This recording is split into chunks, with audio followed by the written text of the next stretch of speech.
Fortaleza, Brésil. Août 2005. Une banque imprenable. Un coffre rempli de millions. Mais dans l'ombre, une équipe de génies criminels prépare l'impossible. 160 millions de réais. 3 tonnes de billets. Un braquage sans un coup de feu. Qui étaient ces hommes? Comment ont-ils défié la police? Et pourquoi l'argent est toujours introuvable? We need to find this guy. We need to find this guy.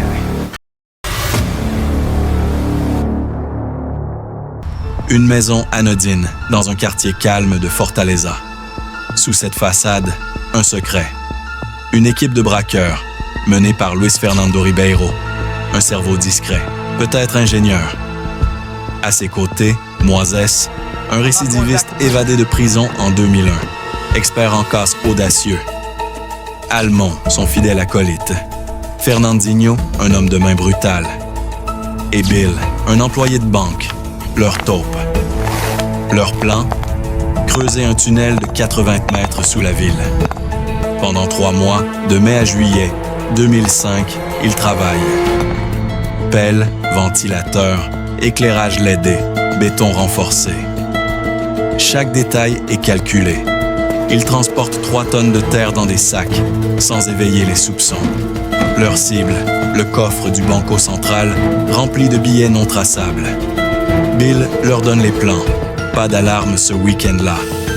Le crime parfait est en marche. 6 août 2005. La nuit tombe.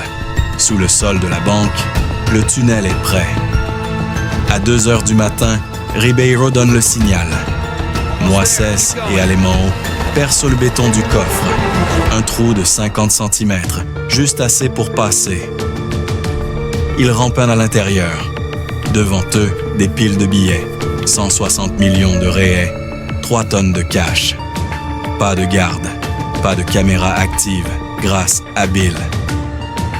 En silence, ils remplissent des sacs.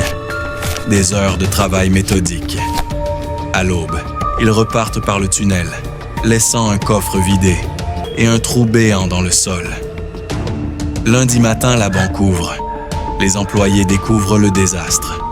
Pas une goutte de sang, pas un coup de feu.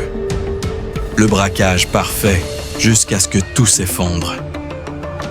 La police est sous le choc. Un braquage de cette ampleur, inédit. Les indices sont minces, un tunnel sophistiqué, des outils abandonnés. Qui sont ces génies? L'enquête démarre, mais les flics sont dépassés. Ils fouillent la maison, trouvent des plans, des pelles, des ventilateurs. Mais pas de nom, jusqu'à ce que le sang coule.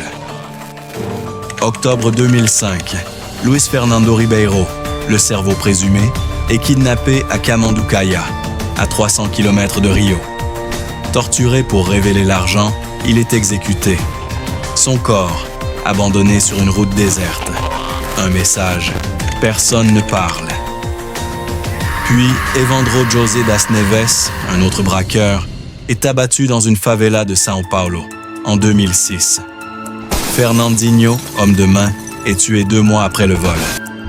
La police interroge Moises et Alemão, arrêtés après des mois de traque. Moises, récidiviste, avoue des détails, le tunnel, les sacs. Alemão craque sous la pression, désigne Bill comme informateur. Mais Bill, l'employé de banque, reste introuvable. 129 suspects interrogés, 25 liés au casse, 32 millions récupérés. Pourtant, 140 millions manquent. Les billets, non marqués, circulant peut-être encore. Les enquêteurs, débordés par la complexité, les trahisons, les morts, tournent en rond. 5 ans d'enquête. Et le cerveau véritable, toujours dans l'ombre. Le braquage du Banco Central est plus qu'un vol. C'est une légende. Un exploit criminel qui a défié le Brésil. Mais à quel prix? Des vies perdues, des fortunes envolées, des secrets enfouis. Où est l'argent? Qui tirait vraiment les ficelles? 20 ans plus tard, Fortaleza garde ses ombres. Le tunnel, silencieux, reste un écho d'un crime presque parfait.